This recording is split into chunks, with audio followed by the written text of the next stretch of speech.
CM Jagan కు సుప్రీంలో ఎదురుదెబ్బ తగిలింది. ఆంధ్రప్రదేశ్లో నదీ భూగర్భ జలాల్లో ఇతర ప్రాంతాల్లో అక్రమంగా ఇసుక తవ్వకాలు చేస్తున్నారని ఎన్జీటీలో నరేంద్ర కుమార్ అనే వ్యక్తితో పాటు పలు సంస్థలు దాఖలు చేసిన పిటిషన్పై ధర్మాసనం విచారణ జరిపింది. రాష్ట్రంలో ఇసుక అక్రమ తవ్వకాలపై మండిపడ్డ సుప్రీంకోర్టు అనుమతులు లేకుండా చేపట్టిన ఇసుక తవ్వకాలను వెంటనే నిలిపివేయాలని ఆదేశించింది.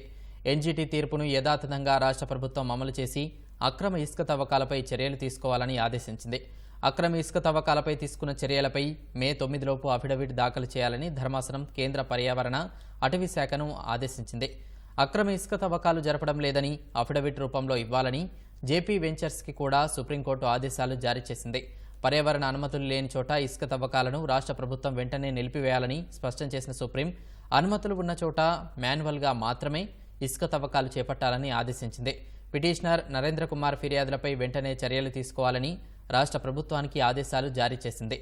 అక్రమ ఇసుక తవ్వకాలకు పాల్పడిన వారిపై ఎఫ్ఐఆర్ దాఖలు చేసి చర్యలు తీసుకోవాలని ఆదేశించింది. ఎన్నికలు ఉన్నందున అఫిడవిట్ దాఖలుకు ఎక్కువ సమయం కావాలని రాష్ట్ర ప్రభుత్వం చేసిన విజ్ఞప్తిని సుప్రీంకోర్టు తోసిపుచ్చింది. ఎన్నికల కంటే పర్యావరణ అంశాలే ముఖ్యమని ధర్మాసనం స్పష్టం చేసింది. తదుపరి విచారణను మే 10కి వాయిదా వేసింది.